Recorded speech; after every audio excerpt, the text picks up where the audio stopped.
morning and welcome to Cover 2 Cook. We're on episode 156. We're going to be talking about Sunday night and Monday night football as they were kind of a little bit of a stinker games. And then we got to talk about how our fantasy results ended up. I'm on this high horse. Let's see how we go on that. And then big trades as a trade deadline happened in the NFL. We're going to talk about some of the teams that got players and some of the teams that traded away their players. And finally, in the NFL, we got to talk about the power rankings. 1 through 5, they will surprise you because they surprised us as well. And then we finish with college football. We're going to give the top 10 ranking as we do understand that the college football playoff is going to come out with their predictions. We'll still give you who's on the top 10 for those and other news like Disney and YouTube TV going at it. So let's get it started. Yeah. I was going to do a vertical jump there. Thank you, Socks. Travel been to Indiana, and did Cover 2 Cook get you a good hotel? Indiana? No, I'm in Louisiana. I'm here for Mardi Gras. I know that this might be hard, but I don't know how much you remember Friday night since we left you damn near when you fell asleep.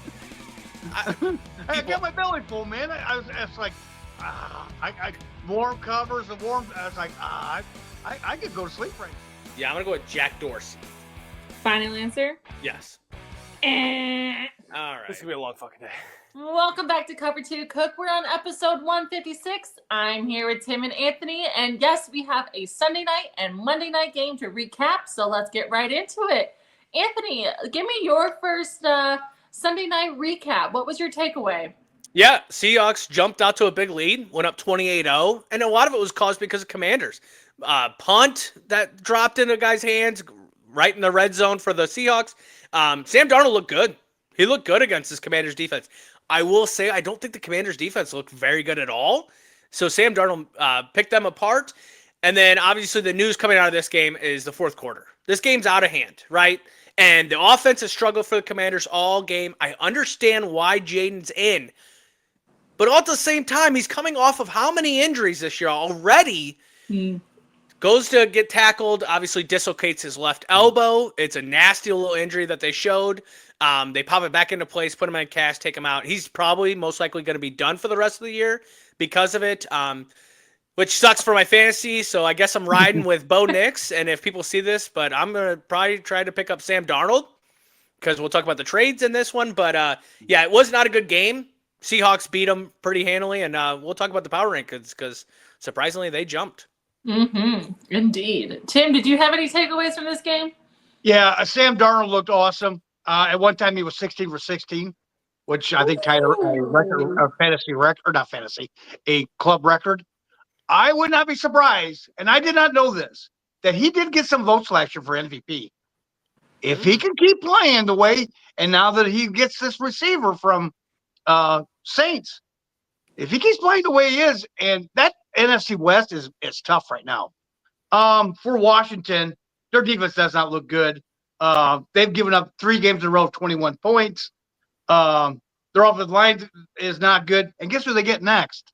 The Lions. Yep. Ooh. Lions coming off a loss. Ooh. You know what I smell? 50 burger. Yeah. I can see old Campbell just running up to score. Yeah, this wasn't much of a game.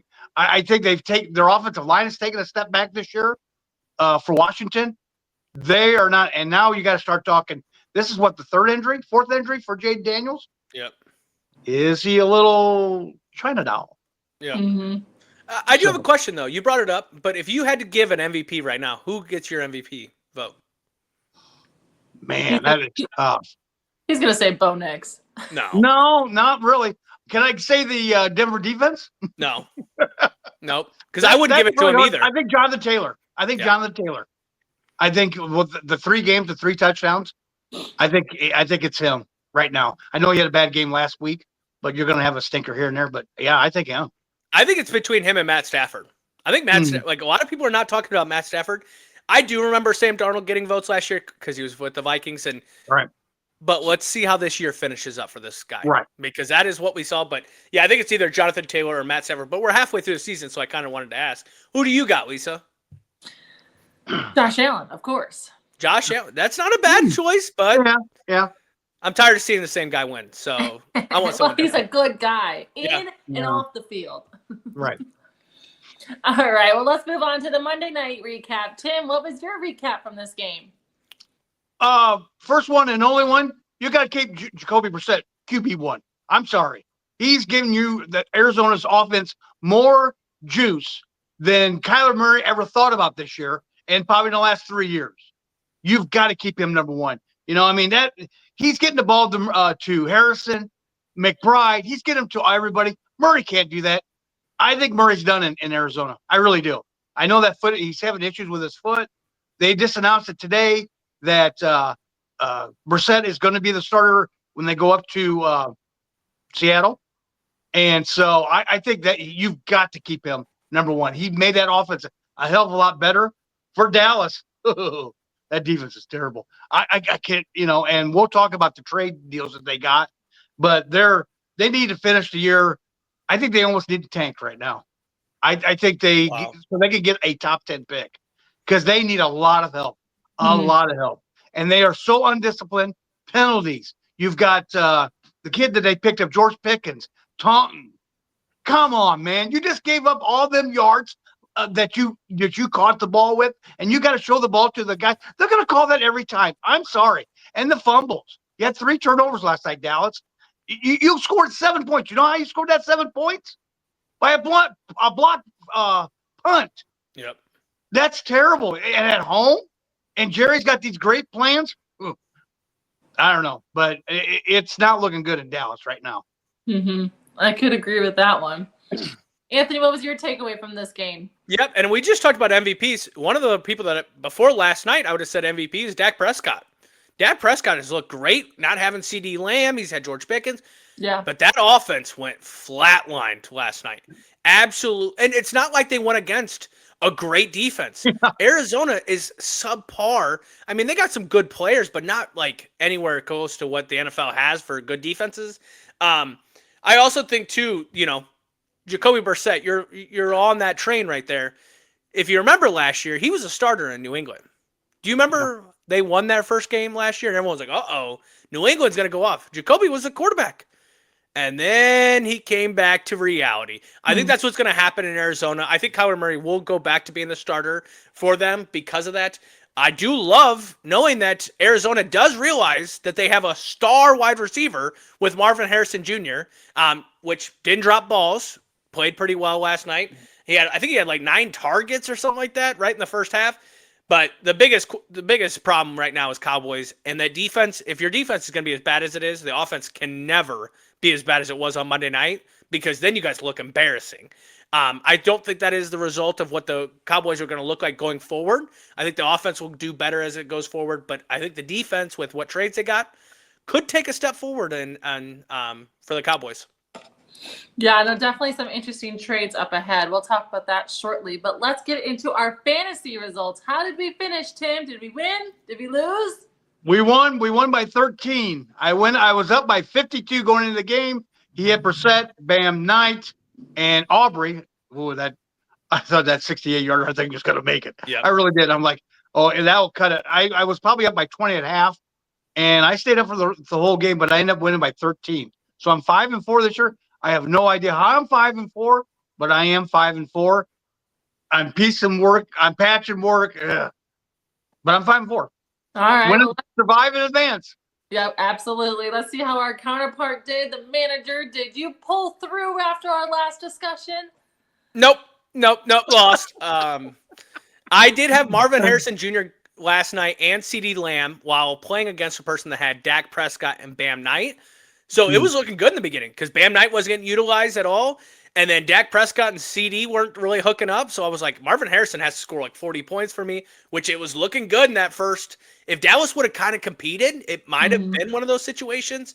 But no, I'm 4-5. I'm actually got a worse record than I've lost 4 in a row, I think, right now. I still have the top points in the league because I lost to a guy that got second in the league. So I think I'm second overall on points against, first with points for. So hopefully that tide changes as we go forward. But I know I won't get last because the last place is won 1 game. So as long as I can win a couple more, I shouldn't be in last place. But my league doesn't even do punishments, so it's not even that fun of a league. Well, I'll make sure you have a punishment. Yeah, no. You join the league and you can call punishments. Well, let's just make sure you keep scoring the points. That we can count on. And hopefully everybody doesn't have their best game against you. Yeah.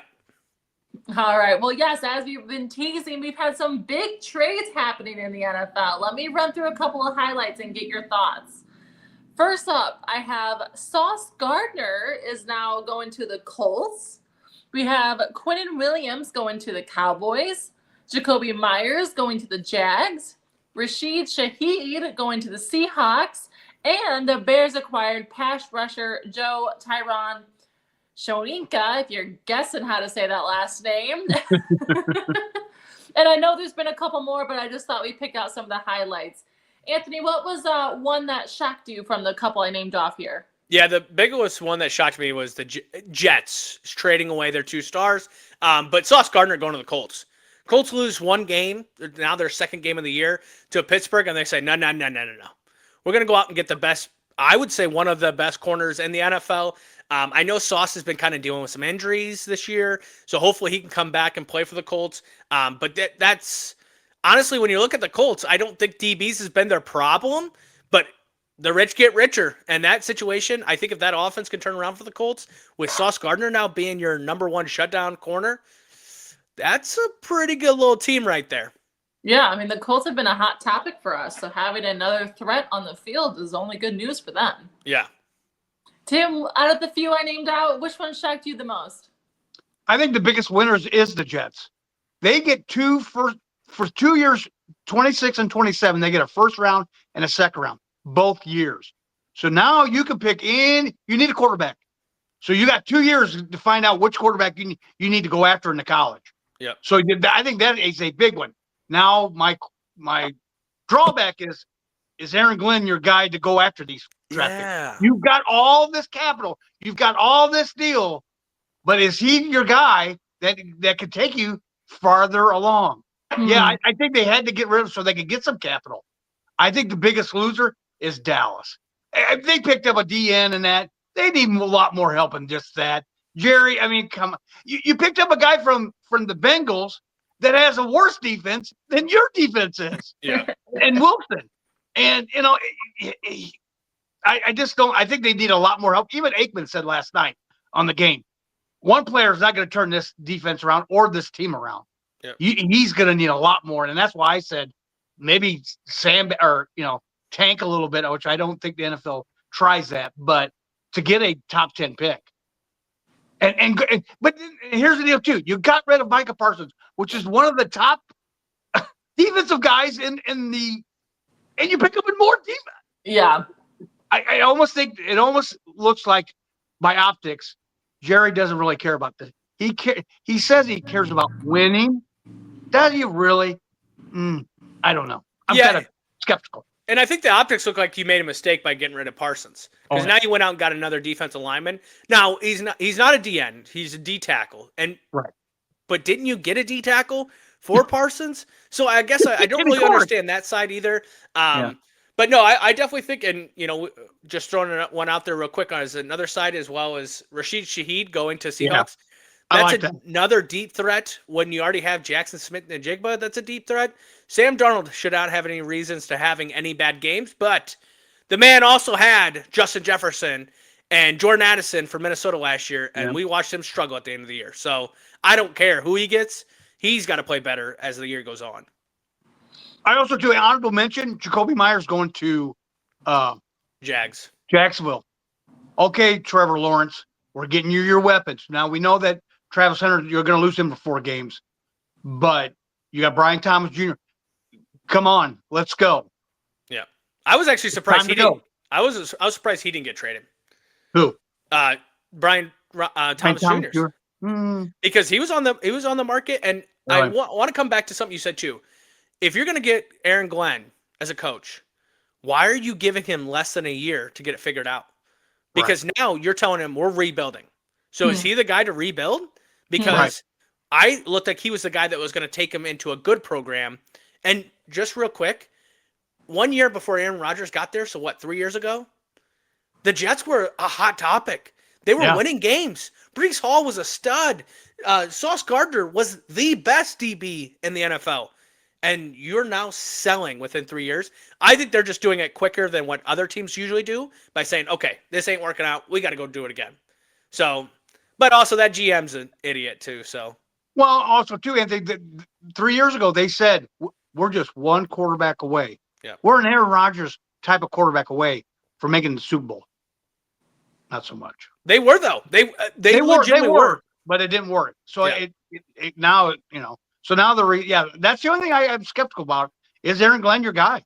I thought they were a quarterback and a coach away. I don't think they ever had a coach that was going to win a Super Bowl. Right. And it just didn't work with the whole situation and the offense Yeah. coordinator when Aaron Rodgers got there and all that crap too. Yeah. Okay, well, this should be an interesting turnout for the rest of the season. Got some new players in the game on new teams. All right, well, that should bring us into the power rankings here. So last week, there was no changes to the power rankings between the top 5. So let's see if there's any changes. In the number 1 spot, we have the Eagles, the Philadelphia Eagles, who was previously in slot 4. And number 2, we have the Bills, who went up from number 5. And number 3, we have the Chiefs, who dropped down from 1st. And 4th, we have the Colts, who was previously in 3rd. And in the new 5th place spot, we have the Seahawks, who was previously 8th last week. So, big changes here. What do we think about that, Anthony? Yeah, I mean, the Seahawks making that big of a jump was kind of a little crazy. I think they had a great start to a game. What about New England? What about Denver? What about the Bucks?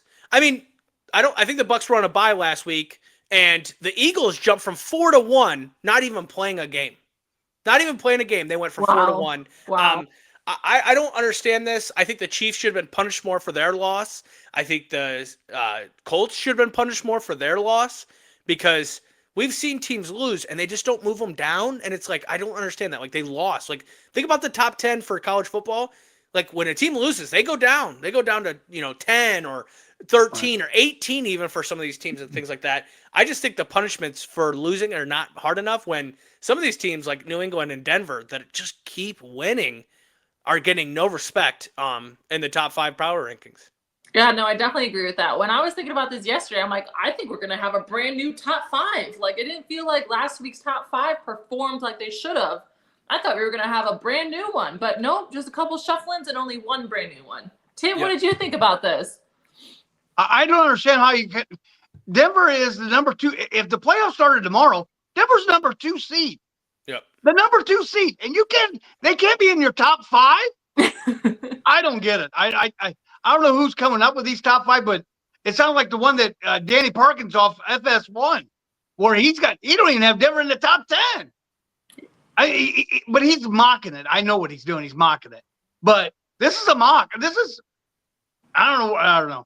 I don't know who's coming up with these, but I don't get it. I don't get it. It definitely feels like there's a vendetta against the Broncos. I don't think it is. I don't think it is either, but I think it's just that I don't know if we're all looking at the same thing.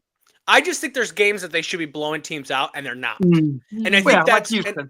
Yes, and I think the problem with Denver right now, why they're not in the top 5, and I'll say it again, and I've said it once or twice, is the uncertainty of how inconsistent Bo Nix is going to play. Yeah. Because Bo Nix in that first quarter against Houston was like, oh, shit, here we go. That pass to Cortland Sutton on the sideline, oh, God, yeah. And then it just, what happened the rest of the game? I think if they put 4 quarters together and dominate a team, they'll be in the top 5. Because their defense can. But without Surtain now playing for the defense, that's a huge question mark because that Riley Moss he's a great second. But when he has to take on that number 1, it is Nico Collins was tearing him up and CJ Stroud wasn't even playing. So I think and I think if CJ Stroud plays that full game, I don't know if Denver wins that game. I agree. Okay. That's a good. Did you hear that though? Did you hear that though? He said he agrees. I agree because it was that close. Yeah. And I think Houston's defense is good. Yeah. I don't think it's great, but I think it's good. Good enough to beat them. Good enough to beat. Yeah, and I agree. I don't think Nix has played a whole game consistently. I mean, against Dallas he did, but we all know what Dallas. Yeah. we all know how that worked out for, I mean, Arizona tore him up last night. Right. so. Yeah. Exactly. Yeah. Well, the history's not helping them. And having a good game against Dallas's defense is like having a good game against Cincy's defense. Like, oh God, we got record setters here. It's like, yeah, just because that defense is very bad. It's like homecoming game. Yeah. Yeah. Or a senior night where you're like expected to win. Yeah. Right. And you're throwing in the guys that haven't played all year. Like, that's what we're planning on doing. Yeah. Most definitely. Well, ahead of us, we have a Thursday night game, the Las Vegas Raiders against the Denver Broncos. So we'll see if they can use all 4 quarters against the Raiders and against, oh my gosh, I can't believe I was going to say his name, but now I can't think of it. Geno Smith. No, the defensive end. Oh, Max Crosby. Max Crosby. Yeah, who's like unstoppable. So we'll have to see how he goes against the Broncos. Well, real quick, we got some time. Let's talk about that game real quick. I will say, Bo Nix and Cortland Sutton better be the top targets. He better get that ball out of his hands quick. On the other side, you cannot make Geno look good. You cannot on Thursday night. This is in Denver. You better dominate this game. This is one of those games where I'm saying if they can dominate, they'll be talked about in the top 5. But I don't think they will. I just don't think they will. I think this will be a close Thursday night game. Okay. Tim, do you agree or disagree? I think I think they can get it. If Geno's playing, I can see 4 interceptions out of Geno. I really could. I think he'll throw the ball all over the place, and he'll be throwing it to right to Denver DBs and cornerbacks. I think they'll get enough pressure on him. I think Cooper will get enough pressure on him. Bonito will get enough pressure on him that he'll be just throwing the ball all over the place, and it'll be throw right into Denver's hands. But Bo Nix better have their A game. R.J. Harvey's going to have a good game. J.K. Dobbins, they're going to have to use that running attack to open up for Sutton and Troy Franklin. Yeah. I'm telling you and contain Max Crosby, which is very, very hard. Yeah, but I'm the only surprised way that he didn't get traded too. The only way you get Geno to start throwing the ball is by being up. So you better be up, because if you let them get up, then they'll Ash and Genty all you all night. They're just going to run it down your throat. So, and if Surtain was playing, I would say yes, they're going to get after him. But I think right now they're nervous going man coverage. Well, it's a division game too. Yeah, they always play them tough. You know, when you play division games, you never know. You know, I mean, hell, look at there. Minnesota beat Detroit. So, I mean, what the hell, you know? That's because they're a good team. One last thing.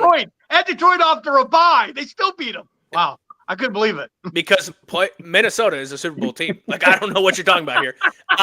One other thing. You better not talk bad about them. I will never. One thing we did not talk about on Sunday or today was Cam Little's 68-yard field goal for the record. I'm so glad, because I don't want to hear Justin Tucker's name anymore. Also, too, it was so funny to hear about, what did you think when you kicked the ball? He was like, I can't see it. Everyone in front of me is taller than me. If you see how hard he kicks the ball, he actually takes like a couple steps after, because he's trying to get his momentum after he kicked the ball. It was crazy how far he kicked the ball. He's also made a comment that I thought was hilarious, that when you kick it from that far, it kind of takes a while to get there. Congrats on that kick, because that was a crazy kick. 68 yards is crazy to think about in the NFL. I remember when 50 was cool. Now we're talking about damn near 60 yards 70. being cool. 70. 70. I'm sorry. 70 yards. And NFL is only helping by now making the balls be the kicker ball, so that they're used to the ball. Yeah. So it's only helping that situation. And I will tell you right now, if Denver could find a way against Jaguars that we thought we were going to get it, or Aubrey or anything like that, those kickers up in that mile high, they can really kick it. And so, but congrats on Cam Little. Yes. And Aubrey tried to take it back over last night. Yeah. And he shanked it. I mean, it went left. I mean, it didn't have a chance in hell. But also, did you know also that these players get the balls a week in advance to practice with them? Did you know that? Well, I think for the kicking, they did that last night on the Monday Night Football game. I think it might have been Aikman that said it. That they never used to get it a week in advance, or going up to the game. They get a chance to kick the balls that they're going to kick in the game.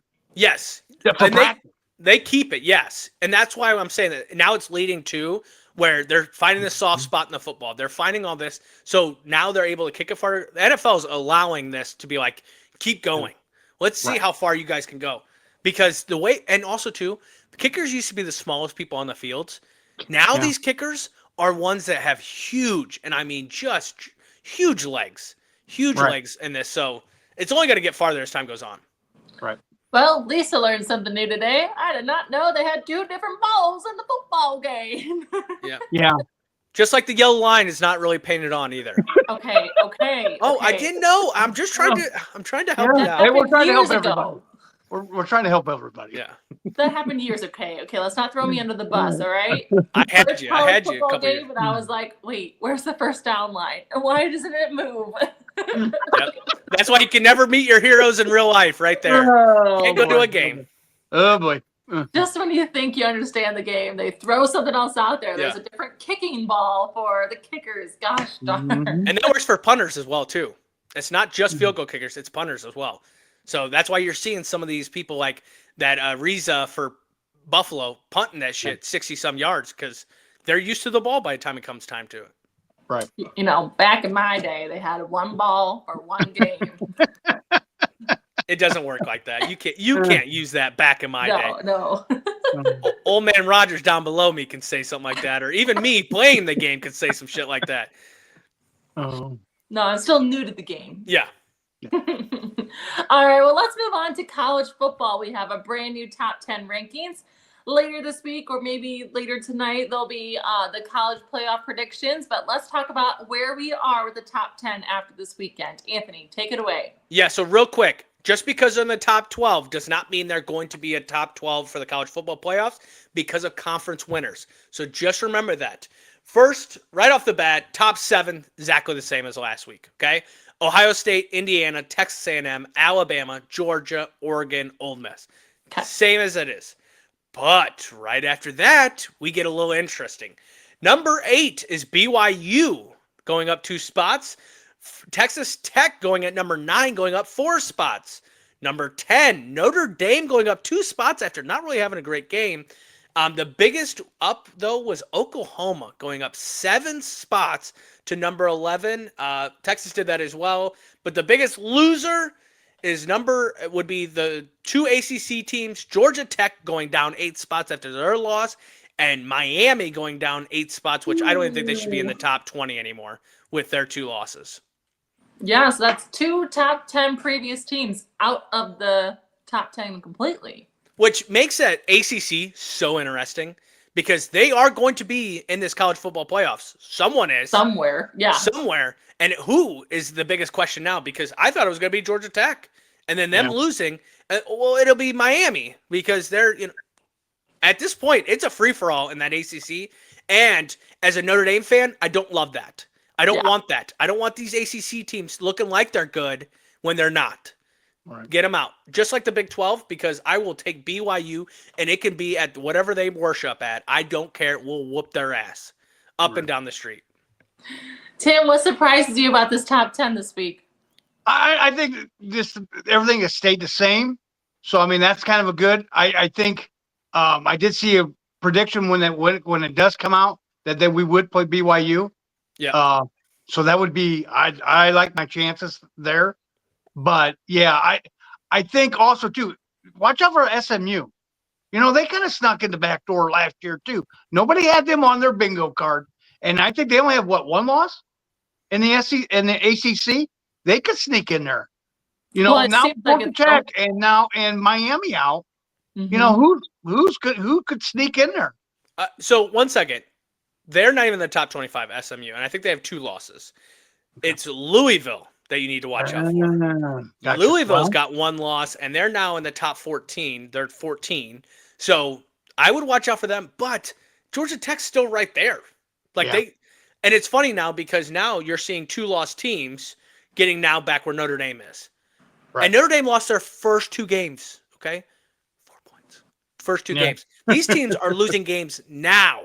Yeah. So, and whether you want to talk about strength of schedule or whatever, Notre Dame is not playing nobodies. They're playing somebody. But, yeah, I think going forward, if Notre Dame wants to have a good seeding, they got to start dominating some of these teams. And it starts this week with Navy. Yeah. Definitely agree. All righty. Well, in the other news of college football, we had some interesting topics happen this weekend. Disney and YouTube TV drama. Anthony, give me some more details about this. Yeah, so on Saturday, or it happened like late last week, where Disney was taken off of all YouTube TV. Okay, so that's ABC, that's ESPN, and for your kids, that's Disney Channel, right? Well, that's a huge ordeal because on Saturdays we watch ESPN on YouTube TV because that's where usually you can find the SEC playing on there, right? Well, not so much. And then last night, you have the Monday Night Football game, and you can't watch it? I pay all this money on the YouTube TV. I stream and all this. Well, this is nothing new, okay? Because DirecTV has had this for years with problems. Yep. But now it's hitting the streaming world. Sling has had its problems in the past. Thank God I got Sling because I didn't have to worry about it last night. But this is becoming a huge ordeal. People are talking about how much money they're spending and not being able to watch the games that we want to watch. I think it's a shame on both organizations because football is only so many weeks a year, okay? You want to do this shit to basketball? You want to do this shit to baseball when it's 9 months, 10 months? I don't care. But don't do this shit when it's only 17 weeks for NFL and how many weeks with college football? Don't. Don't do this to us. It's over greed. As fans, I wish there was a way we could just say F you and go change it to something else. We don't have that other way unless you go back to your DirecTV and stuff. But then at the same time, they're going to have their problem once that happens because all these organizations like Disney go, well, we deserve our cut. They're getting their cut. So, you know what I mean? They're getting their cut. Yeah. But yeah, I was talking about it to some coworkers and they're like, I don't want to go to streaming. And then there's other sides that like streaming's the only way. So it's really just like you're playing into their cards of exactly what they want. They want you to spend their money for watching on any channel that they can have it on specifically for Disney. So it's very frustrating. Tim, what do you feel about it? And real quick, I just want to say this. YouTube TV is like $80, $90 a month. So like I pay like that because I get the red zone, all these packages. But YouTube TV alone is like $80, $90. I'd be pretty pissed as well. Go ahead, Tim. I think this is just the tip of the iceberg on this deal here. I can see all these stream and that's the deal is that it's not a good look. It's not a good optic. It's not a good look. You're losing, and especially ESPN that just paid billions of dollars to get the SEC network and all the SEC games. Yep. And now YouTube is closing them out. Whoa. I mean, there's got to be some different this is not good. It's just, like you said, it's just the tip of the iceberg. I think you could start seeing a lot more of this. I really could. Maybe wouldn't think Amazon would, but these streaming, you're paying some pretty good money for this stuff. And like with YouTube, I think I seen somebody saying that when they first started getting YouTube Live, they were only paying $30, $40 a month. Yep. Now they're paying $80 to $90 a month. You might as well go back to cable if you're getting to that high. So, Well, and that's the whole thing. We cut cables, cable cutting or whatever. Right. And it was like, we're going to go streaming and everything. And then now we're doing with this on streaming. It's like, then we'll go back to the cables. The only problem, though, is as soon as everyone goes back to that, the same situation is going to happen with them. It's going to be Xfinity having problems with it, or Comcast or whatever, or DirecTV or whatever is going to have problems. And I know in your small town, you guys have problems all the time. I think it's Mediacom or whatever, has problems with this channel is not going to be. Don't fuck with my sports, okay? You want to take away History Channel? Do it. I dare you. But don't mess with my ESPN. Well, so do we think this is just a contract negotiation that's going to come back up soon, or do we think this is the longer term? I think both organizations look bad on this situation. It's going to get resolved very quickly. Okay. Too much money involved. Too much money involved. They've got to get it straightened out. Too much money. Yeah, well, hopefully it's straightened out before this weekend because we got a lot of football coming up. I could care less. I got Sling. Sucks to suck. We care about our audience, okay? We care. Stream through Cover 2 Cook, I guess. I don't care.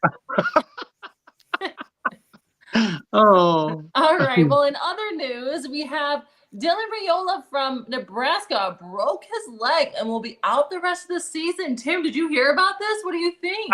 I did not, and that doesn't look good for Nebraska. I mean, how's Matt Rule supposed to get a different job? I mean, come on. This was supposed to be a showcase so that he can get the Penn State job. I mean, now he's going to have a backup? This doesn't look good for Matt Rule. I mean, come on, man. How's he supposed to get the LSU job? or the Florida job or every Tom, Dick, and Harry job that's going to be available to them. Yeah, no, yeah, I'm good. I'm good. Except that's ship a sail. That one's gone. What do you think, Anthony? Well, Matt Rule said that it's a destination job. It's not a launching pad. So maybe he does stay there. One thing, though, Dylan, Patrick Mahomes hasn't broke his leg. So I know you're a follower of Patrick Mahomes. So This is a little new to your life, as you have to be something different than Patrick Mahomes.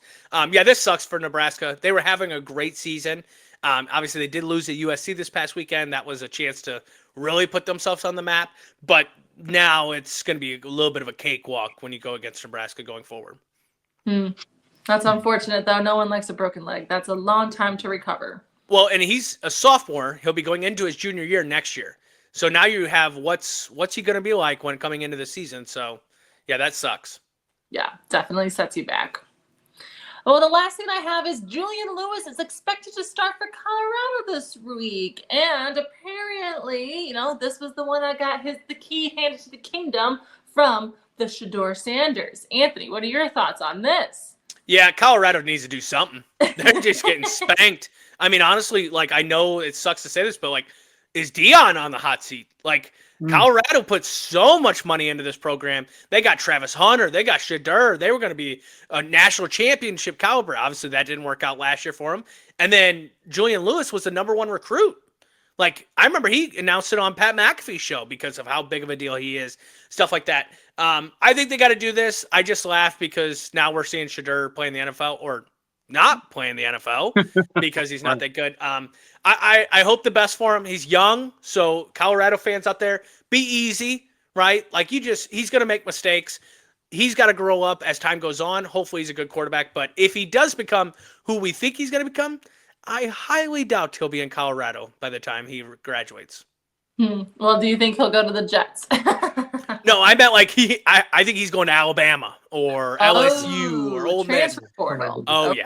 Yeah. Okay. If he's as good as what he's supposed to be, Colorado is not living up to what they put out in reality. Yeah, most definitely. I don't think, are they even in the top 25? I think they got 2 wins. No. So, yeah, a lot of making up to do there. Tim, what do you think about this? I'm thinking that if he was good enough, he'd already been starting game 1 this year. So if like you said, I agree with you. I think Sanders' suspicion maybe to save the season. I think that's all they're doing is trying to save the season. Maybe finish 500, maybe, but I don't think they will. I mean, they got 3 games left. Yeah. Yeah. Like you said, if he was good enough, he would have been starting game 1 this season. So apparently he wasn't. So I think he's just trying to find something, piece things together to, survive the season. Yeah, I see this as an NFL organization. You drafted that rookie, right? Mm-hmm. You didn't want to get him out there in the beginning because you're like, we don't want to ruin his mentality. Now this season is obviously not going anywhere. Let's put him in there. Let him get at least some snaps in so that he understands what next year the expectations are. Gotcha. Yeah. Still a good hot take, though. Yeah. Well, all right. Well, that is episode 156. I know we had a long episode on the last one, kind of a shorter one on this one. We talked about NFL, recap Sunday and Monday night, talked about power rankings as well, and then went to the college football top 10 rankings. We will start the next podcast with the college football playoff predictor as that comes out tonight, Tuesday night as we're recording. We'll talk about what we think about those as well, and then we'll talk about our must-watch games. College football doesn't have many great ones this weekend, but we will tell you the 4 that are going to be great to watch and for NFL as well. And then we finish with our fantasy because, gosh, nobody feels more relatable than losing in fantasy because that's how I feel right now. If you like what we do, follow us on Instagram, TikTok, and YouTube. Have a great rest of your week. Hey, Anthony, 1 second. And also the best bets. Oh, well, yeah, we'll do the best bets. I mean, the man barely can win, but we'll do that. Come on, man. Hey, come on. Yeah, but tune in to the next episode as well as we'll have Tim's best bets where if this man can ever go 4-0, I'll name the podcast after him. But all right. Well, thank you guys so much. Have a great rest of your week, and we'll talk to you on Friday.